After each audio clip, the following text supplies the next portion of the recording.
Border Gavaskar ട്രോഫിക്കുള്ള Indian ടീമിനെ പ്രഖ്യാപിച്ചപ്പോൾ പുതുമുഖ താരമായിരുന്ന നിതീഷ് കുമാർ റെഡ്ഡിക്ക് അവസരം നൽകിയതിൽ മുഖം കടുപ്പിച്ചവരായിരുന്നു പലരും. ലോക ടെസ്റ്റ് ചാമ്പ്യൻഷിപ്പ് ഫൈനൽ യോഗ്യത പോലെ വലിയ കടമ്പകൾ ടീമിന് മുന്നിൽ നിൽക്കുമ്പോൾ പരിചയസമ്പത്ത് ഒട്ടുമില്ലാത്ത നിതീഷിനെ പോലെയുള്ള താരത്തിന് ടെസ്റ്റ് അരങ്ങേറ്റത്തിന് അവസരമൊരുക്കിയത് വലിയ തോതിൽ ചോദ്യം ചെയ്യപ്പെട്ടിരുന്നു. നിതീഷിനു പകരം എന്തുകൊണ്ട് ഹാർദിക് പാണ്ഡ്യയോ ഷർദുൽ ഠാക്കൂറോ പോലെയുള്ള താരങ്ങളെ ഉൾപ്പെടുത്തിക്കൂടാ എന്ന് ഹർഭജൻ സിംഗ് ഉൾപ്പെടെയുള്ള പല മുൻ താരങ്ങളും വിമർശനം ഉന്നയിക്കുകയും ചെയ്തു.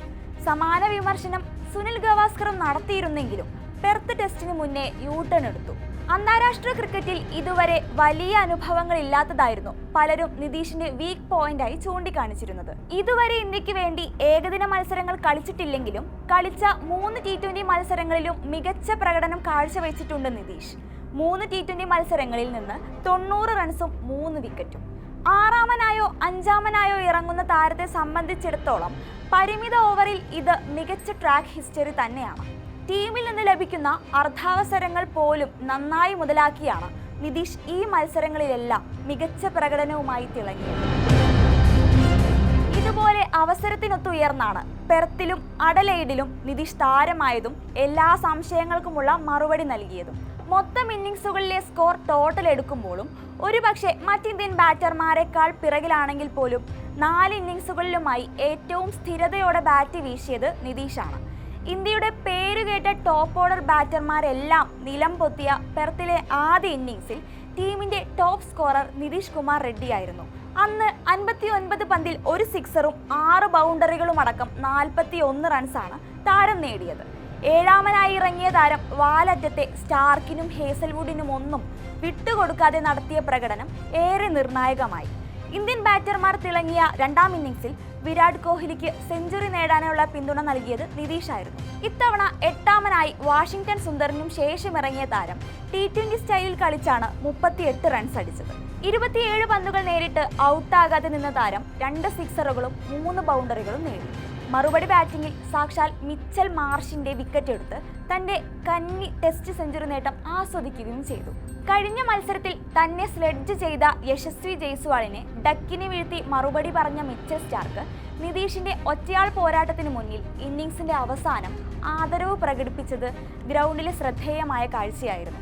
54 പന്തിൽ 3 ബൗണ്ടറികളും 3 സിക്സറുകളും അടക്കം 42 റൺസാണ് നിതീഷ് നേടിയത്. നിതീഷിന്റെ അടികൊണ്ടവരിൽ സാക്ഷാൽ മിച്ചൽ സ്റ്റാർക്കും ഉണ്ടായിരുന്നുവെന്നതും വാസ്തവം. അശ്വിൻ, സിറാജ്, ബുംറ, റാണ തുടങ്ങി വാലറ്റക്കാരെ കൂട്ടുപിടിച്ചായിരുന്നു ഇന്ത്യയെ പൊരുതാവുന്ന സ്കോറിലേക്ക് നിതീഷ് നയിച്ചത്. മറുപടി ബാറ്റിംഗിൽ ഇന്ത്യക്ക് സ്ഥിരം തലവേദനയാകാറുള്ള ട്രാവിസ് ഹെഡ് സെഞ്ചുറിയുമായി തകർത്തടിച്ചപ്പോൾ ഇന്ത്യയുടെ 2-ാം ഇന്നിംഗ്സ് കൂടുതൽ വെല്ലുവിളി നിറഞ്ഞതായി. എന്നാൽ 24 റൺസ് എടുത്ത ജയ്സ്വാൾ, 28 റൺസ് എടുത്ത ഋഷഭ് പന്ത്, 28 റൺസ് എടുത്ത ഗിൽ എന്നിവരൊഴികെ മറ്റെല്ലാവരും അമ്പേ പരാജയപ്പെട്ടപ്പോൾ ഇന്ത്യയുടെ ഇന്നിംഗ്സ് തോൽവി ഒഴിവാക്കിയത് നിതീഷായിരുന്നു. ഈ മത്സരത്തിൽ 47 പന്തിൽ 6 ഫോറും 1 സിക്സറും ഉൾപ്പെടെ 42 റൺസാണ് നിതീഷ് അടിച്ചെടുത്തത്. ഈ 2 മത്സരത്തിലും ഓപ്പോസിറ്റ് ബാറ്ററുടെ ഭാഗത്തു നിന്ന് കാര്യമായ പിന്തുണ നിതീഷിനുണ്ടായിരുന്നില്ല. ഏത് സമയവും തെറിച്ചേക്കാവുന്ന വാലറ്റത്തെ മുന്നിൽ കണ്ട് എളുപ്പത്തിൽ പരമാവധി സ്കോർ കണ്ടെത്താനാണ് നിതീഷ് ശ്രമിച്ചത്. അഡലെയ്ഡിലെ 2 ഇന്നിംഗ്സുകളിലുമായി ആകെ സിക്സർ പറന്നതും നിതീഷിന്റെ ബാറ്റിൽ നിന്നായിരുന്നു. 4 സിക്സറുകളാണ് താരം അടിച്ചെടുത്തത്. ബോർഡർ ഗവാസ്കർ ട്രോഫിയിലെ ഗാബയിൽ നടക്കുന്ന മത്സരം ഇന്ത്യയെ സംബന്ധിച്ചിടത്തോളം വലിയ കടമ്പയാണ്. സ്വന്തം മണ്ണിൽ ന്യൂസിലാൻഡിനോട് വൈറ്റ് വാഷ് ചെയ്യപ്പെട്ട് ഓസീസ് മണ്ണിലെത്തിയ ഇന്ത്യക്ക് ലോക ടെസ്റ്റ് ചാമ്പ്യൻഷിപ്പ് ഫൈനലിലെത്താൻ ഗാബയടക്കം ഇനിയുള്ള 3 മത്സരങ്ങളും ജയിച്ചേ തീരൂ. ബുംറയ്ക്കൊപ്പം ഷമിയെ പോലൊരു പൂർണ്ണമായും ആശ്രയിക്കാൻ പറ്റുന്ന ബൗളർ ഇല്ലാത്തതും ക്യാപ്റ്റനിൽ തുടങ്ങുന്ന ബാറ്റർമാരുടെ ഫോമില്ലായ്മയുടെയും ഇടയിൽ ആകെ ആശ്വസിക്കാനുള്ള വകയുള്ളത് നിതീഷിനെ പോലെ പ്രതികൂല സാഹചര്യത്തിൽ അവസരത്തിനൊത്തുയരുന്ന ഒരു യുവതാരത്തെ നമുക്ക് കണ്ടെത്താനായി എന്നത് മാത്രമാണ്.